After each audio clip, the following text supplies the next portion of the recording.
प्यारे बच्चों, आज हम अपनी हिंदी की पुस्तक का पाठ नंबर 5 करेंगे, जिसका शीर्षक है संगति का फल। और ये कहानी है बेटे दो तोतों के बारे में, और मुझे उम्मीद है कि आपको ये कहानी बहुत अच्छी लगी, बहुत पसंद आएगी। एक बार एक राजा शिकार के उद्देश्य से अपने काफिले के साथ जंगल से गुजर रहा था। दूर दूर तक शिकार नजर ही नहीं आ रहा था। वे धीरे धीरे घनघोर जंगल में प्रवेश कर गए। अभी कुछ दूर ही गए थे कि उन्हें कुछ डाकुओं के छिपने की जगह दिखाई दी। जैसे ही उसके पास पहुंचे, पास के पेड़ पर बैठा तोता बोल पड़ा, पकड़ो पकड़ो, एक राजा आ रहा है, इसके पास बहुत सारा सामान है, लूटो लूटो, जल्दी आओ जल्दी आओ। तोते की आवाज सुनकर सभी डाकू राजा की ओर दौड़ पड़े। डाकुओं को अपनी ओर आते देखकर राजा और उसके सैनिक दौड़कर भाग खड़े हुए। भागते भागते कोसों दूर निकल गए। सामने एक बड़ा सा पेड़ दिखाई दिया।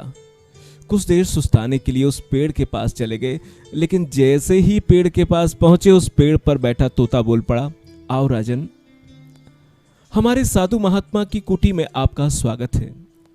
अंदर आइए, पानी पीजिए और विश्राम कीजिए।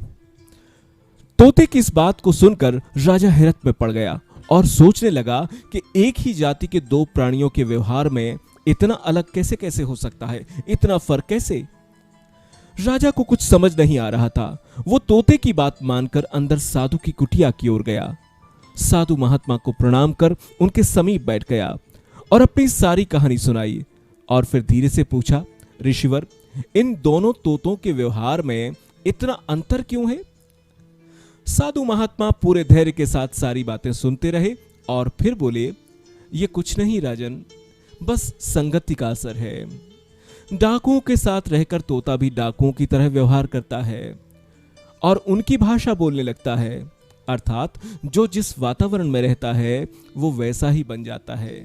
कहने का तात्पर्य यह है कि मूर्ख भी विद्वानों के साथ रहकर विद्वान बन जाता है, और विद्वान भी अगर मूर्खों की संगत करता है, उनकी संगत में रहता है, तो उसके अंदर भी मूर्खता की बातें आने लगती हैं। इसलिए हमें हमेशा अपनी संगति पर ध्यान देना चाहिए। कहा भी जाता है ना, man is known by his company.